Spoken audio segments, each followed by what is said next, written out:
I did my island on Capri. I did Capri for the simple reason that I went to Italy in 2016 and had a fantastic time. Unfortunately, I did not get to go to Capri. However, I wanted to do it because I do know a little bit about it. And to help me tell today's story is Mr. Julio and Mr. Mac. They'll be narrating today. So Capri from afar. Capri is right there, right south of Naples. It's a little island, and it's not that populated, however, it is a beautiful area. Capri from a close. This is showing you just how close it is. Capri is right there, right on the edge of Naples. You have to take a boat to get there, for most cases. Well, for all cases, it is an island, so. And this is a terrain of Capri, as you can see. There are some huge rocks out there. People do cliff jumping and things like that. So the culture in Capri. Capri stands out for many reasons. The biggest one is called the Blue Grotto. What that is a sea cave. It is basically, you can take a boat tour through it, and it's beautiful. If you've never seen it, I would highly suggest taking a look at it. And Capri is also known for the outstanding views. If just Google Capri on your free time, I mean, it is outstanding. And it is a vacation spot that most travelers have on their bucket list. Like I said, I did not get to see it when I was in Italy. However, all the locals, when I asked what I should do, they said, go to Capri, go to Capri, go to Capri. However, we did not have a chance to do that. So the sustainability in Capri was a bit surprising to me. They recycle, and I personally was not expecting them to recycle. I mean, I expected them to recycle, but not to the fact that they did. They have 3 different recycling bins for glass, paper, and plastic. Capri is also huge on saving the environment.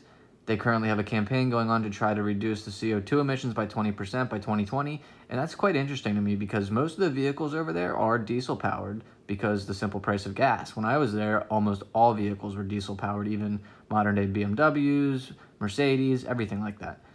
And they have a few electric powered shuttles for people to take instead of driving, which they are trying to push more and more and more. I also read that they have bikes rentals for free for tourists, so they don't have to rent a car or anything like that. And they also won an award due to their practices on sustainability. They were able to separate the different recyclables very well, and then they were recognized and won an award for it. They recycled more than 60, or the way that they did their trash collections, they put everything together more than 65% of other places. The local food of Capri is based on vegetables and fish. They have since become more exotic with their food. Like I said, when I was Googling it, it is pretty wild looking food. I'm not sure if I would eat it. I'm a very picky eater, but I'm sure it floats some people's boats. And they have a few dishes such as shrimp with rucola and squid soup. I don't think I would enjoy that too much, but to each their own.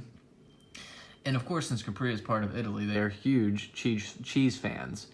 And from what I found, the farming life is not too crazy in Capri. I believe it's more of like a like in the backyard type of deal. I'm sure that they have some places that is dedicated to growing, local produce and things like that.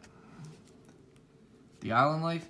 Most people in Capri ride scooters or pedal bikes, trains, and buses. I've found it surprising that there are trains in Capri because Capri is very, very small. And during the wintertime, Capri basically shuts down. All of the tourist attractions shut down for the season. They said like the Dolce & Gabbana shops, the Gucci shops, but then again, I was reading that most locals do not shop there, so it doesn't really hurt their economy that bad. A few local markets stay open for the locals to get their necessity and needs like food and etc.